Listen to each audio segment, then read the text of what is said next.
Margaret Hayes stood at the coffee shop counter, her fingers moving gracefully through the air as she tried to communicate her order. The young barista behind the register watched with growing confusion, his face reddening as he struggled to understand. Margaret's hands formed the signs for medium latte, no sugar, but the message wasn't getting through. She was a woman in her early 30s, with flowing blonde hair that caught the morning light streaming through the cafe windows. Her red blazer, perfectly tailored and professional, suggested she was on her way to an important meeting.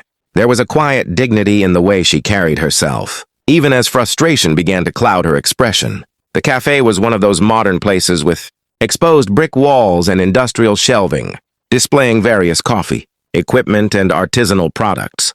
The morning rush was in full swing, and Margaret could feel the impatience of the line building behind her. She tried again, pointing to the menu board and holding up her fingers to indicate size and preference, but the barista only grew more flustered. Behind Margaret, a man in his mid-30s watched the scene unfold. Daniel Foster had his daughter Emma's small hand in his own. Emma was about 8 years old, with light blonde hair pulled back in a ponytail and wearing a pink backpack adorned with cartoon characters. Daniel wore a denim apron over a gray Henley shirt, the uniform of someone who worked with his hands and took pride in his craft.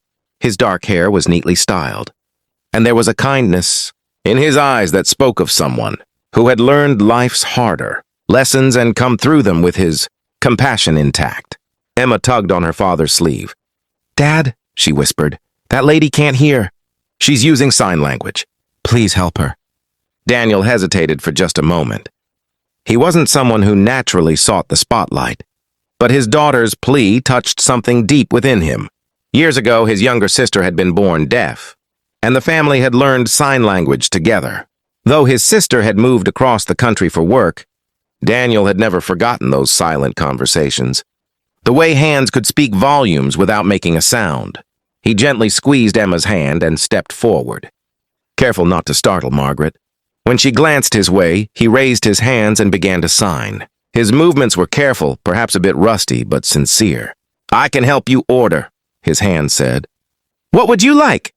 Margaret's face transformed in an instant. The tension melted away, replaced by a smile so genuine and warm that it seemed to light up the entire coffee shop.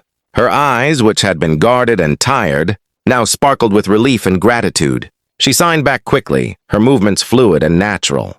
"Medium latte, no sugar." "Thank you so much," her hands told him. Then she added, with a slight tilt of her head and an expression of pleasant surprise, "Your signing is very good." Daniel felt his cheeks warm slightly. "It's a bit out of practice," he signed back honestly. "My sister taught me years ago. But I'm happy to help." He turned to the barista, a young man who looked thoroughly relieved to have an interpreter. "She'd like a medium latte, no sugar, please." The barista nodded enthusiastically, punching the order into the register. "That'll be $4.50, he said, and Margaret already had her card ready. While Margaret paid, Daniel felt Emma pressing close against his side. When he looked down, his daughter was beaming up at him with such pride that his heart swelled. It was moments like these that reminded him why he worked so hard, to be a good example for her, especially after her mother had left them 3 years ago. Being both mother and father to Emma had been the hardest thing he'd ever done, but it had also been the most rewarding. Margaret collected her receipt and turned to Daniel, signing again. "You have a beautiful daughter. Thank you for teaching her to notice when someone needs help." Daniel translated for Emma, who blushed and smiled shyly. Then he signed back to Margaret. "It was nothing. I'm just glad we could help make your morning easier." There was a pause, a moment where something unspoken passed between them. Margaret seemed to be considering something, then reached into her elegant leather handbag and pulled out a business card. She handed it to Daniel, then signed, "I work at the community center downtown. We're starting a program to teach sign language to families. If you're interested, we could use someone like you, someone who understands both worlds." Daniel studied the card. Margaret Hayes, Community Outreach Coordinator. The address was familiar. He'd driven past that building many times. He looked up at her and nodded, then signed, "I'll think about it. It's been too long since I've used these skills properly." Margaret's smile deepened and she signed, "Please do." We need more people who understand that communication isn't just about words. It's about connection.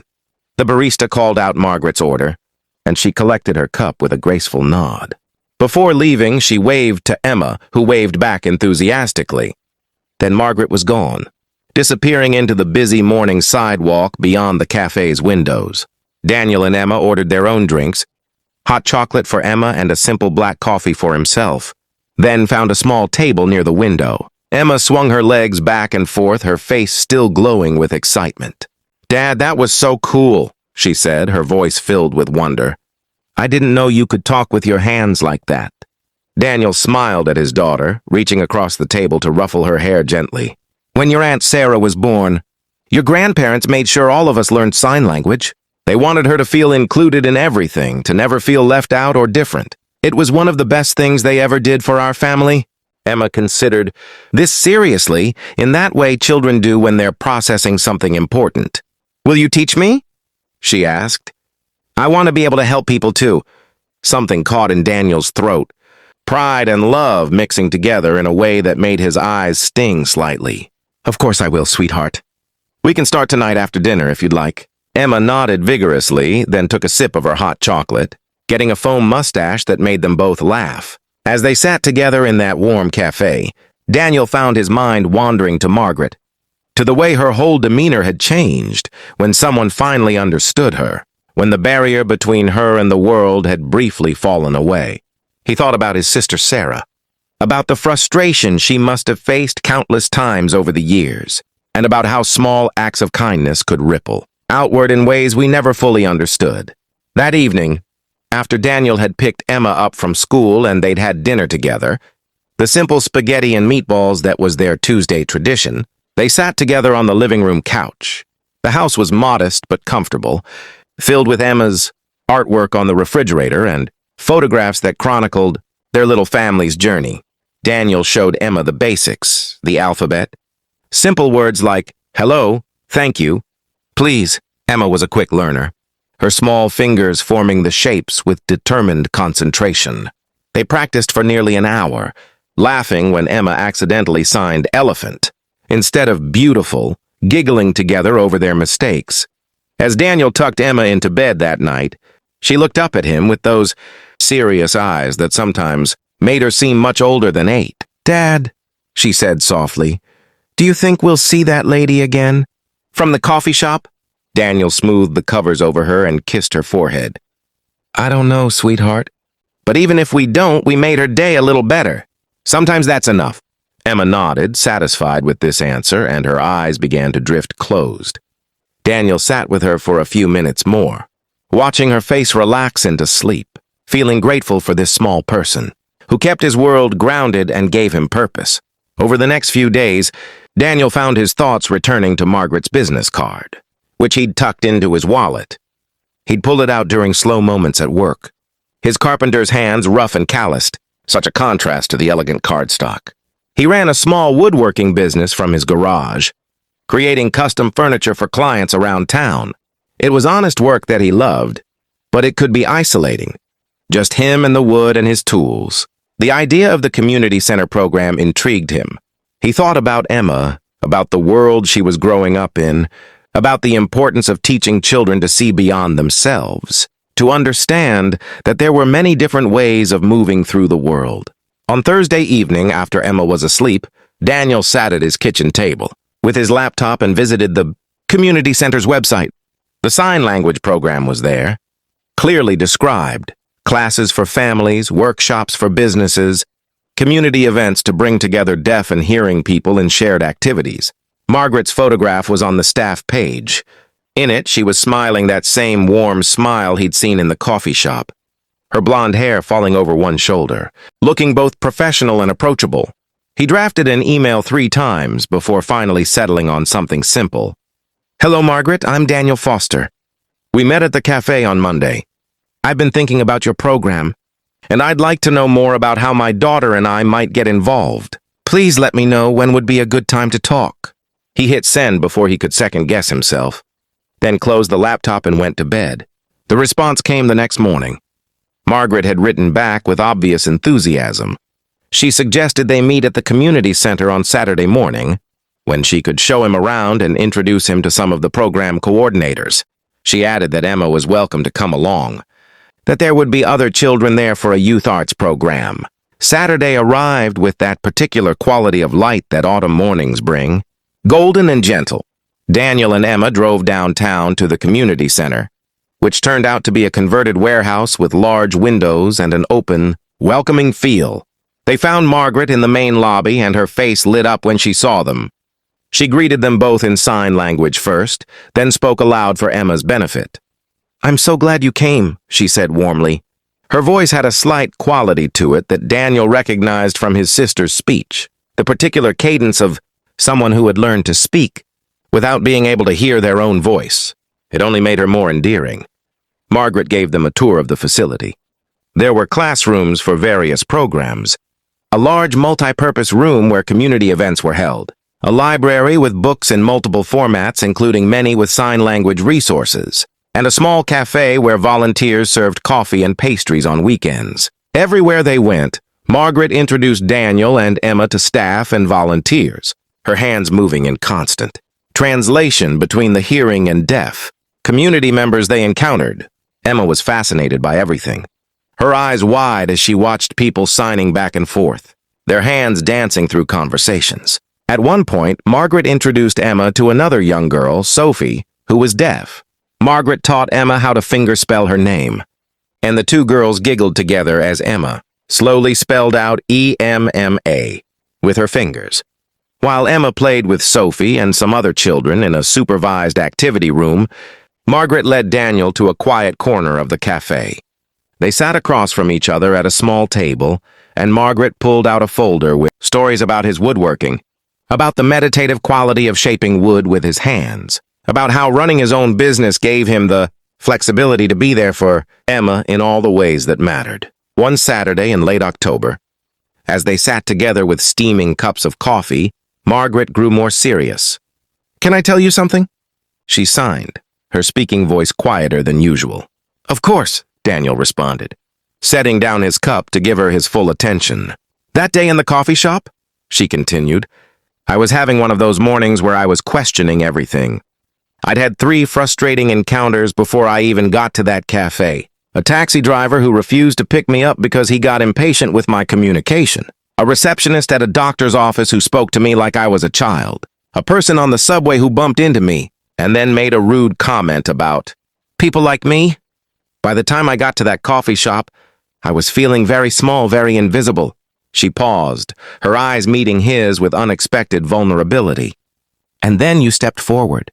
You saw me, really saw me. You didn't see a disability or a problem to solve. You just saw someone who needed help, and you helped. You have no idea how much that meant to me.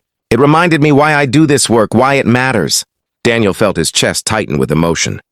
He reached across the table, not quite touching her hand, but close, and signed, "You gave me something too. You reminded me that the skills I learned out of love for my sister aren't just memories.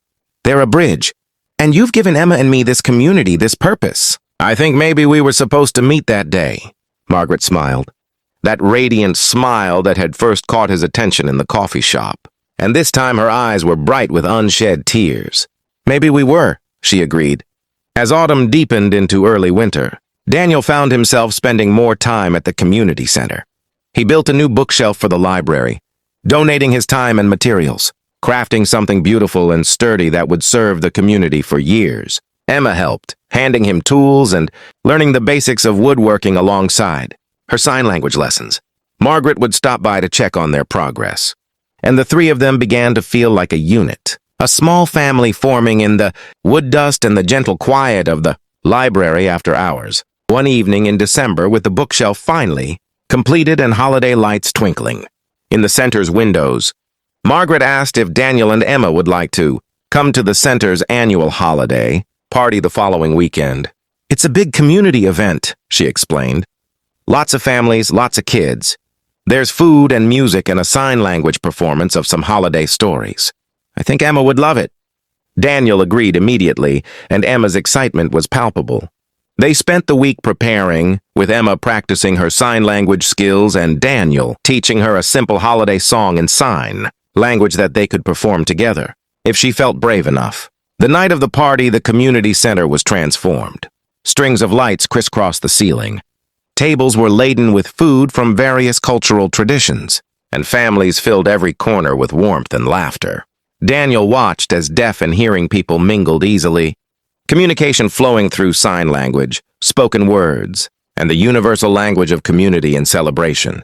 Emma found her friend Sophie, and the two girls ran off to join other children in a corner where a volunteer was organizing games. Daniel stood with a cup of punch, watching the scene with a contentedness he hadn't felt in years. Margaret appeared at his side, beautiful in a deep green dress that complemented her blonde hair. "Thank you for coming," she signed, her face glowing with happiness. "This is my favorite event of the year. Everyone together, all the barriers down, just people enjoying each other's company. It's wonderful." Daniel signed back, and he meant it with his whole heart. Later in the evening, when Emma and Daniel performed their little holiday song in sign language, the room grew quiet, then erupted in applause and signed appreciation. Hundreds of hands waving in the air in the deaf community's version of clapping. Emma's face was radiant with pride, and Daniel felt tears prick his eyes at the beauty of the moment. As the evening wound down and families began to leave, Margaret walked Daniel and Emma to their car. The night was cold and clear, stars visible even through the city's light pollution. Emma, exhausted and happy, had fallen asleep against Daniel's shoulder as he carried her. At the car, as Daniel settled Emma into her booster seat, Margaret touched his arm gently. When he turned to her, she signed, "I need to tell you something." In the dim light of the parking lot, with his sleeping daughter safe in the car behind him, Daniel waited. These past few months, Margaret Co.,